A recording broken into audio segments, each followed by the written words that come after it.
오늘은 바로 왕이 꿈을 꾸다라는 제목인데 그것을 조금 바꿔서 말하면 꿈을 꾸는 자에게는 하나님의 기회가 찾아온다. 계속되는 39장, 40장, 41장이 다 이렇게 연속되는 말씀입니다. 역사라고 하는 것은 사람 중심으로 움직이는 것이 아니라 하나님 중심으로 움직입니다. 이게 역사입니다. 우리는 역사를 기록할 때 인간의 역사를 말합니다. 그러나 사실 인간의 역사란 하나님의 역사입니다. 또 우리가 역사를 볼 때 강한 자들, 영웅, 능력 있는 사람들, 이런 사람들을 중심으로 역사가 기록됩니다. 그러나 그렇지 않습니다. 역사는 하나님의 사람을 기초로 기록되는 것입니다. 역사는 하나님에 의해서 움직여지는 것이고, 두 번째는 역사는 하나님의 사람들에 의하여 역사는 만들어집니다. 인간이 모든 것을 다 할 수 있는 것처럼 보이지만은 실제로 인간이 할 수 있는 것은 아무것도 없습니다. 인간의 결국은 죽음이에요. 인간이 잘하는 게 있어요. 죽는 거예요. 죽는 거 외에는 인간이 할 수 있는 게 없습니다. 잠언 16장 1절 우리가 잘 아는 유명한 말씀이 있습니다. 마음의 경영은 사람에게 있어도 말의 응답은 여호와에게로소로다. 사람의 계획을 이룰지라도 그 계획을 이루시는 분은 하나님이십니다. 여러분, 이 사실을, 이 역사 원리, 성경적인 역사 철학을 여러분이 마음속에 이게 분명히 가지고 있어요. 이 역사는 하나님의 중심축으로 움직이는 것이다. 지상에 수많은 사람들이 있지만은 그 수많은 사람들 중에서 역사는 하나님의 사람들에 의하여 움직여지는 것이다. 바로 우리는 하나님의 사람 요셉을 통하여 이것을 보게 됩니다. 요셉의 주변에는 많은 사람들이 있었습니다. 요셉의 형제들이 12명이나 12명이나 있었습니다. 그러나 역사의 축은 요셉을 중심으로 움직인다는 거예요. 요셉 주변에는 보디발도 있었고, 보디발의 아내도 있었고, 또 요셉의 주변에는 시위대장도 있었고, 그리고 떡 맡은 관원장, 술 맡은 관원장도 있었고, 바로왕도 있었지만 바로왕을 중심으로 역사는 움직이는 것이 아니라 놀랍게도 요셉을 통하여 역사는 움직이는 것이다. 저는 이렇게 믿습니다. 기도하는 사람은 역사의 주인공이다. 세상을 변화시키는 주인공이다.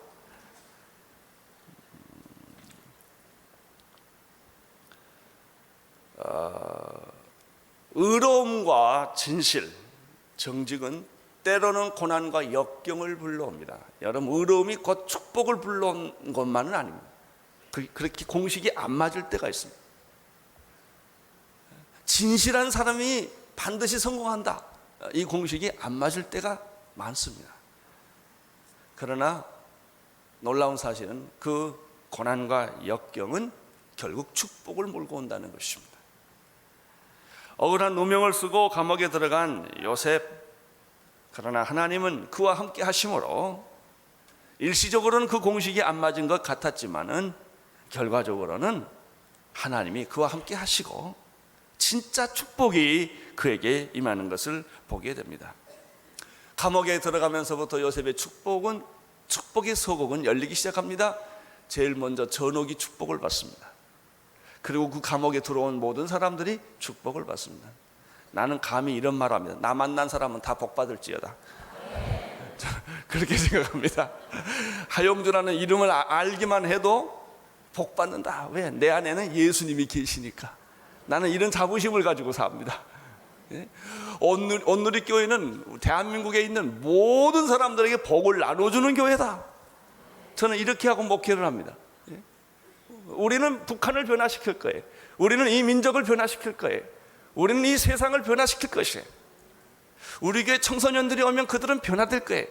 왜? 우리 교회 안에는 나는 하나님이 주인이신 것을 믿기 때문에 그래요.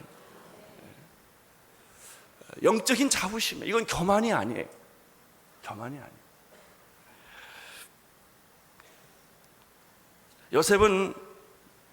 요셉에게는 하나님께서 은혜를 베풀어 주시기 시작하는데, 그 하나님이 베풀어 주신 은혜는 보면 아무것도 아닌 것 같은데 굉장히 중요한 거예요. 첫 번째 요셉에게 나타난 은혜는 그 요셉의 감옥에 같이 들어온 떡 맡은 관원장과 술 맡은 관원장이 꿈을 통해서 역사하기 시작합니다. 2년 후입니다. 2년 후에는 하나님이 이제 바로의 꿈속에도 또 개입을 하셔서 역사를 시작하십니다. 어떻게 보면 아무것도 아닌 사건 같아요. 누구든지 꿈꾸잖아요. 근데 하나님은 그 꿈까지도 이용하셔서 그 사람에게 영향력을 미치고 역사를 행하시는 것을 볼 수가 있습니다. 1절에서부터 8절까지 계속 한 목소리로 우리가 읽도록 하겠습니다. 시작. 만 2년 후에 바로가 꿈을 꾼즉 자기가 하숫가에 섰는데 보니 아름답고 살찐 7 암소가 하수에서 올라와서 갈밭에서 뜻 그 위에 또 흉악하고 파리한 다른 7 암소가 하수에서 올라온지라. 그 흉악하고 파리한 소가 아름답고 살찐 7소를 먹은지라.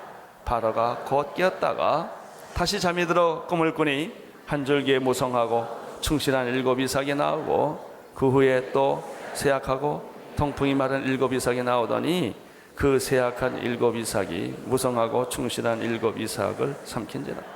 바로가 깬즉 꿈이라. 아침에 그 마음이 번민하여 보내어 애굽의 술떡사 박사를 불러 그에게 그 꿈을 고하였으나 그것을 바로에게 해석하는 자가 없더라.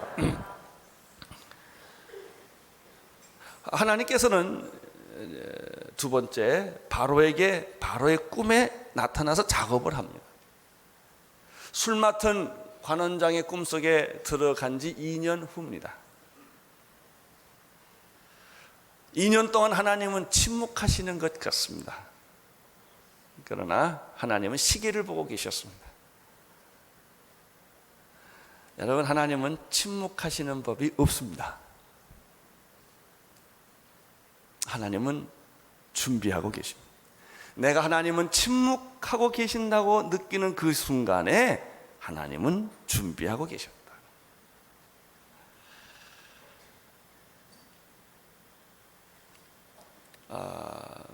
우리가 여기서 배우는 진리 하나는 무엇입니까?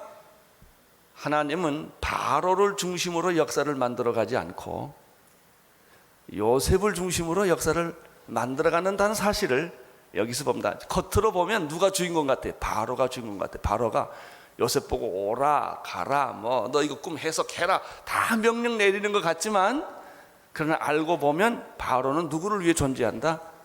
요셉을 위해서 존재한다는 사실을 우리가 여기서 알게 됩니다. 1절을 다시 한번 보시면 만 2년 후에 바로가 꿈을 꿨다 이렇게 돼 있죠. 술 맡은 관원장이 감옥에서 나온 이후에 까맣게 요셉을 잊어버린 것 같아요. 그렇죠. 요셉이 중요하겠습니까? 요셉 같은 사람이 술 맡은 관원장에게 있어서 무슨 의미가 있겠습니까? 그저 꿈에 감옥에서 만났다는 거 이상 별다른 의미가 있었겠어요? 그때는 고마웠겠죠. 그러나 다 지나가 버리면 다 잊어버리는 거, 이게 세상 사람들이에요. 그래서요, 자기 잊어버리는 것에 대해서 너무 섭섭하게 생각하지 마세요. 잊혀진 세월을 요셉은 2년 동안 감옥에 보냈다는 것이죠. 만약에 여러분들이 아무도 여러분을 누가 기억해 주지 않고 2년을 잊혀진 세월을 보낸다면 어떻겠어요? 그게 쉬운 일이 아닙니다. 그리고 요셉은요, 자기 가족들이 다 먼데 있기 때문에 면회를 왔겠습니까? 그냥 혼자 사는 거예요. 그냥 혼자서 이렇게 2년을 보냈는데 희망도 보이지 않고 미래도 보이지 않고 내가 여기서 얼마큼 더 살지도 모르는 것이고, 이런 상황 속에서 놀라운 사실은 하나님은 움직이고 계셨다는 거예요. 여러분, 오늘 이 아침에 꼭 믿으십시오. 하나님은 여러분을 위하여 뭔가 하고 계십니다. 기다리고 계십니다.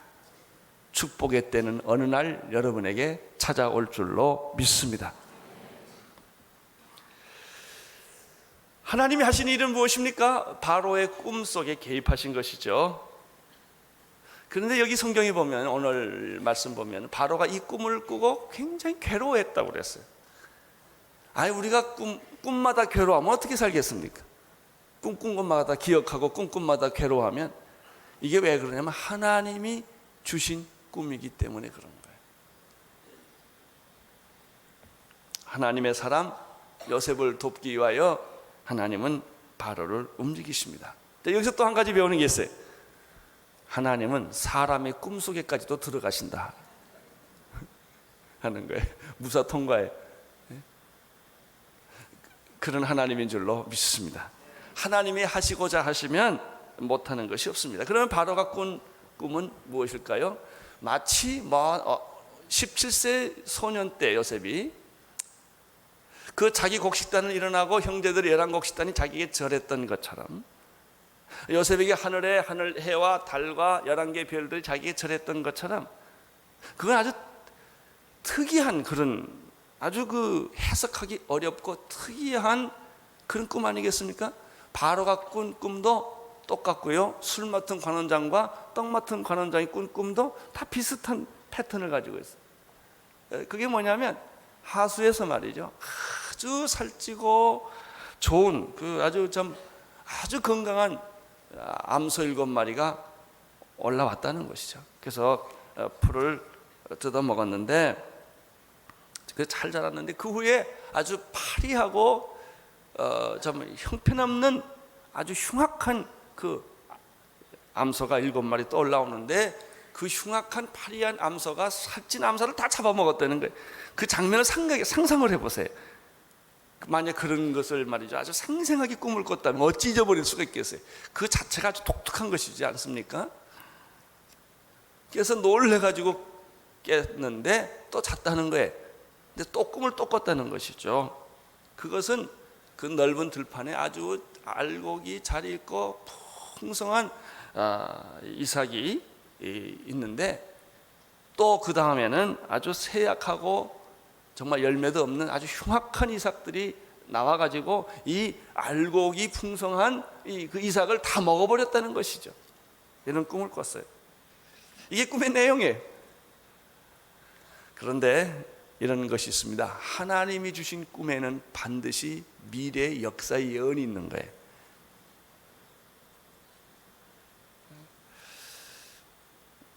이런 꿈을 꾸고 바로는 당황하고 번민하고 괴로워합니다. 이게 무슨 뜻일까? 지울 수 없는 아주 분명한 확실한 이런 꿈을 꾸고 바로가 번민하다가 애굽의 그 유명한 술사들과 박사들을 다, 점쟁이들을 불러서, 예언하는 사람을 다 불러서 이 꿈을 해몽하라고 이야기를 합니다. 그런데 아무도 그 꿈을 해석하는 자가 없었다는 얘기가 오늘 8절까지 이야기입니다. 여기서 또 한 가지 배우는 게 있어요. 첫째는 하나님은 바로의 꿈속에까지 들어가서 역사를 하신다는 것이죠. 또 한 가지 이제 나중에 해석이 되겠습니다만은, 하나님은 요셉을 구원하기 위하여 풍년을 내리시기도 하시고 흉년을 내리시기도 하신다라는 거예요. 이게 상식적인 선에서 잘 이해가 안 되는 거예요. 우리는 가끔 이런 기도를 합니다. 우리 모임에서 축구 시합하러 가는데, 하나님 오늘은 비가 오지 않게 하여 주옵소서. 여의도 집회를 하는데 비가 오지 않게 하여 주옵소서. 그럼 또 농사 짓는 사람은 비 오게 하여 주옵소서. 그럼 하나님이 누구 기도를 들어주시겠습니까? 이제 그런 얘기를 해요. 우리 옛날에 할렐루야 축구단 같은 게 있었는데, 그 사람들이 열심히 기도해요. 하나님이 우리 편이 돼서 골 좀 많이 넣어달라는 거죠. 그럼 상대방에서도 기도하면 하나님은 굉장히 곤란할 거예요. 그러나 여러분들이 이 문제를 이렇게 해석해야 돼요. 그것이 누구 편이었던지 간에 하나님은 믿음의 사람을 중심으로 역사를 움직이신다. 비가 오고 흉년이 오고 비가 오고 비가 안 오고, 이 모든 게 하나님은 하나님의 사람을 중심으로 역사를 움직이신다는 거예요. 저는 통일은 기도하는 사람이 기도 때문에 온다고 믿습니다. 군사력이나 외교력이나 정치력이나 세상의 방법으로 통일이 오는 법이 없습니다. 여러분, 소련이 무너진 것이 미국과 소련이 어떻게 해서 무너졌습니까? 아니에요. 소련이 무너진 것이 미국이 모를 정도로 하나님의 손을 쓰신 거예요. 동독과 서독도 마찬가지. 역사의 배후에는 누가 있어요? 하나님이. 그 배후 뒤에는 누가 있어요? 기도하는 사람이 있어요. 요셉같이 하나님의 사람 한 사람이 숨어 있어서 눈에 띄지 않고 보이지 않지만 하나님은 그 사람을 통해서 역사의 축을 만들어 가신다는 거예요. 나는 여러분들이 정말 하나님으로부터 비전을 받고 꿈을 가지고 시작을 했다면 결코 좌절하지 않게 되기를 바랍니다. 오늘 우리 김영길 총장님 오셨는데 역사는 한동대학을 통해 중심으로 움직일 거예요. 비록 약하고 부족하고 모함을 받고 힘들고 어렵지만 하나님이 누구 편이겠냐 이거예요. 돈 많은 사람 편이겠냐 이거예요. 하나님이 여론 편이겠느냐 이게 아니에요. 십자가를 지고 고독하고 외롭게 하나님의 뜻을 이루려는 사람들의 편에 있다는 사실을 여러분은 이 요셉을 통하여 배울 수 있게 되기를 바랍니다. 그렇다면 요셉이 위대해서 그렇습니까? 아니에요. 요셉이 하나님이 위대해서 그런 것입니다. 역사라는 것은 성경적으로 보면 굉장히 편협하게 느껴져요. 그래서 하나님을 믿지 않는 사람들은요, 이런 역사를 이해하기가 굉장히 어려운 거예요. 우리가 보통 일반적으로 보는 역사가 있고 뜻으로 보는 역사가 있는 거죠. 성경에 그런 게 많이 나와요. 출애굽기에 나오는 모세와 바로와의 대결에 모세가 세요? 바로가 세요? 바로가 세지요. 그러나 역사는 누구 편이에요? 모세를 중심으로 축이 움직인단 말이죠. 홍해가 갈라지기도 하고 기적이 일어나기도 하고 연약한 사람 모세를 통하여, 그런 나라도 없고 군대도 없어요. 아무것도 없어요. 바로 편에서 역사는 움직여지지 않고 모세 편에서 움직여진다. 우리 그 다음 보면 여호수아서를 보면 여호수아와 가나안의 7 족속들과의 대결이 붙어요. 여러분, 가나안의 7 족속들은 어마어마한 토우 세력들이에요. 그러나 하나님은 그 사람들을 축으로 역사를 움직이지 않고 여호수아를 통하여 역사의 축을 움직이신다. 성경에 보면 그런 예가 아주 많아요. 다윗과 블레셋이에요. 다윗과 골리앗 장군 여러분 기억하십니까? 하나님은 골리앗 장군을 축으로 움직이시지 않고 할례받지 않는 어린 소년이지만 다윗을 중심으로 역사의 축을 움직이고 계신다 하는 거예요. 오늘 요셉의 이 공부를 통해 이거 하나만 우리가 은혜 받고 돌아가면 큰 걸 얻고 돌아가는 것입니다. 하나님은 여러분을 통하여 움직이실 것입니다. 환경을 바꿔 주실 줄로 믿습니다. 기도하는 사람을 통하여, 하나님의 사람을 통하여 우리는 연약하고 부족하고 가진 것이 없고 아무것도 아니지만 우리에게는 하나님을 신뢰하는 그 믿음 하나 때문에, 하나님을 뜻을 이루고자 하는 그 간절한 비전과 기대와 그 희망과 그 마음 때문에 하나님은 그를 들어 역사를 만들어 가신다고 하는 사실이죠. 우리가 8절 마지막 부분에서 한 가지 더 짚고 넘어갈 게 있습니다. 그것은 뭐냐면 바로의 꿈을 그 애굽의 술사들과 박사들이 해석하지 못했다는 것이죠. 왜 그랬을까요? 간단합니다. 누구 꿈이니까? 하나님의 꿈은 귀신들이 해석하지 못한다. 그런 거예요. 그래서 나는 여러분들의 미래를 점쟁이들이 예측하지 못할 줄로 믿습니다. 점쟁이들이 여러분의 미래를 어찌 알아요? 어찌 귀신들이 하나님의 사람의 미래를 예언할 수 있겠어요? 그건 불가능한 거예요. 혹시 여러분들이 헷갈려가지고 전병이 앞에 딱 갔는데 이런 말을 듣게 되길 바랍니다. 당신은 가시오, 나하고 상관이 없어. 딱 이러고 내보내야지. 바로의 술사들과 박사들은 비록 바로가 꾼 꿈이었다 할지라도 그건 하나님의 꿈이었기 때문에 도저히 해석을 하지 못했다 하는 거예요. 9절에서부터 13절까지 말씀을 보겠습니다. 시작. 술 맡은 관원장이 바로에게 고하여 가라되 내가 오늘날 나의 허물을 주어가나이다. 바로께서 종들에게 놓아사 나의 떡 굽는 관원장을 시위대장의 집에 가두셨을 때 나와 그가 하룻밤 꿈을 꾼 줄 각기 징조가 있는 꿈이라. 그곳 시위대장의 종된 히브리 소년 우리가 그에게 고하여 그가 우리의 꿈을 그 꿈에 각인에 해석하더니 그 해석한 대로 되어 나는 복직되었고 그는 매여 달렸나이다. 2년 만에 술 맡은 관원장이 드디어 생각을 해낸 거예요. 드디어 생각해낸 거예요. 2년 전에 같이 감옥에 있었을 때 굉장히 지혜롭고 뛰어나고 통찰력이 있었던 히브리 한 소년을 기억해낸 것이죠. 그리고 이러한 사실들을 왕에게 이야기를 합니다. 자, 여기서 우리가 또 한 가지 배우는 게 있어요. 하나님은 술 맡은 관원장을 2년 후에 사용하셨다는 거예요. 이것도 놀라운 일입니다. 안드레라는 예수님의 제자가 있는데요. 안드레는 자기가 큰 일을 하기보다는 큰 일을 하게끔 하는 사람이었어요.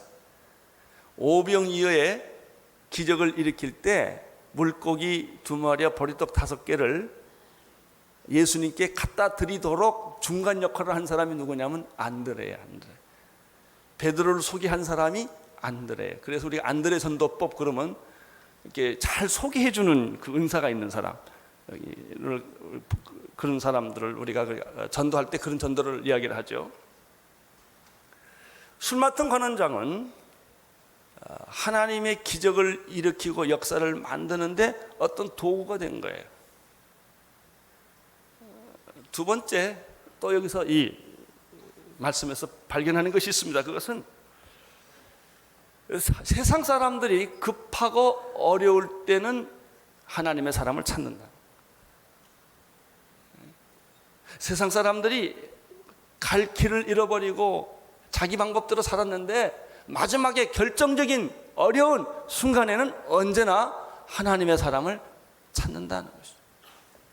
이런 의미에서 나는 세상 사람들이 여러분의 가정에서 어렵고 힘들 때 다 여러분에게 구원을 요청하는, 여러분을 찾는 그런 축복된 사람으로 오늘 이 아침에 거듭나기를 축원합니다.